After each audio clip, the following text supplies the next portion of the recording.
दोस्तों, सेवा जोहार के साथ दैनिक लोक सदन के एडिटोरियल पेज पर मैं एडिटर सुरेश चंद्र जोहरा आपका सेवा जोहार अभिनंदन के साथ आगाज करता हूं आज के बुलेटिन का कि छत्तीसगढ़ और मध्य प्रदेश में गोंडवाना गणतंत्र पार्टी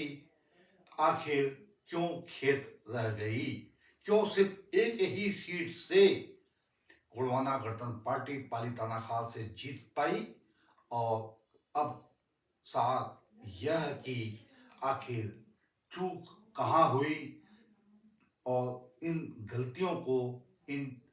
इन विडंबनाओं को से हम या पार्टी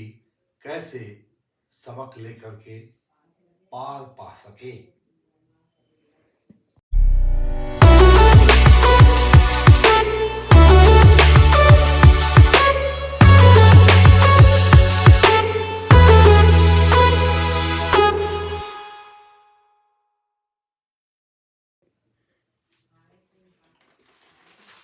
एक बार आपका सेवा जोहार के साथ दैनिक लोक सदन में हमें स्वागत करता हूं। आज याद आती है वे पंक्तियां कि सांच बोले तो मारन धावे झूठे जग पतियान। छत्तीसगढ़ मध्य प्रदेश के विधानसभा 23 के समर में गोंडवाना गणतंत्र पार्टी और बसपा का जो गठबंधन था वह अद्भुत अभ्युदय का प्रतीक था कि इन दोनों ही प्रदेश की राजनीति में सत्ता परिवर्तन का यह सबब बन सकता है। यह कयास राजनीतिक विश्लेषक पंडित लगातार लगा रहे थे और इसके साथ ही कार्यकर्ताओं में और इन दोनों ही पार्टियों के नेताओं का उत्साह भी देखते ही बनता था। मगर इस सब के बावजूद अगर हम यह कहें कि गोंडवाना गणतंत्र पार्टी जो आज हमारे इस बुलेटिन का विषय है और जो एक अपेक्षा थी राजनीतिक विश्लेषकों को कि जो प्रदर्शन आएगा वह अमूल चूल तरीके से कुछ ऐसे प्रत्यक्ष दर्शन होंगे कि राजनीति को एक नई दिशा मिल सकती है और मिलेगी, मगर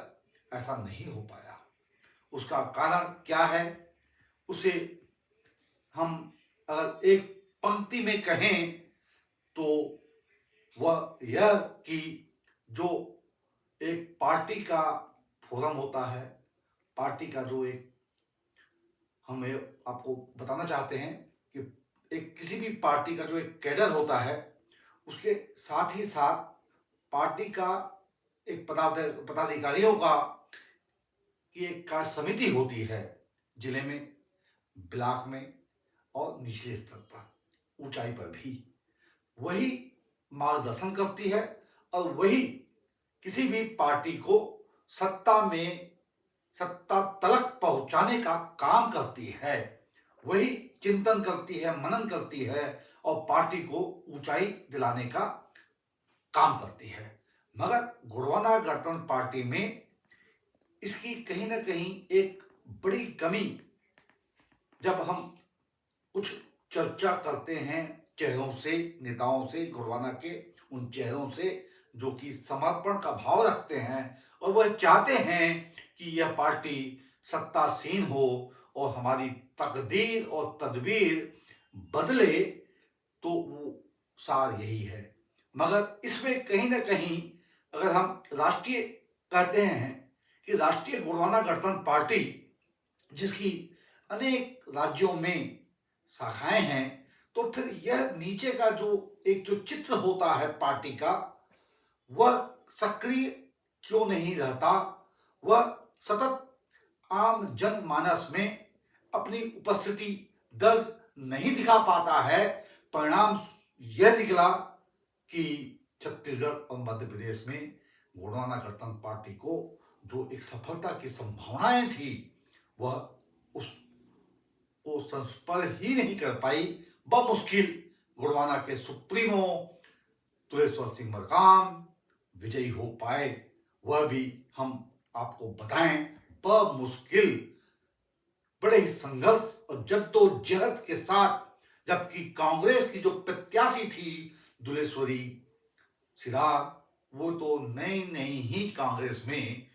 सदस्य बनी थी और कांग्रेस ने उन पर दांव खेला था। जबकि गोंडवाना के जो हमारे नायक हैं, सुप्रीमो हैं, वो हम जानते हैं बड़े ही लंबे समय से जन जन के बीच अपनी भूमिका निभाते रहे हैं और संघर्ष तो उनका बताने के लिए की आवश्यकता ही नहीं है। कुल जमा आज के बुलेटिन का सार हम अगर अल्प शब्दों में कहें तो वह यह है कि पार्टी का जो प्रदर्शन होना चाहिए उसका एक सबसे बड़ा जो खमियाजा इसलिए भुगता गया कि पार्टी की जो पदाधिकारियों की एक इकाई होती है उसमें एक बड़ी खामी होने के कारण विचारधारा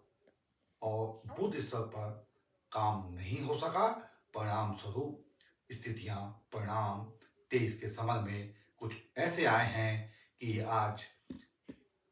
छोटे से छोटे कार्यकर्ता और मध्यम और बड़े नेता इस पर चिंतन कर रहे हैं।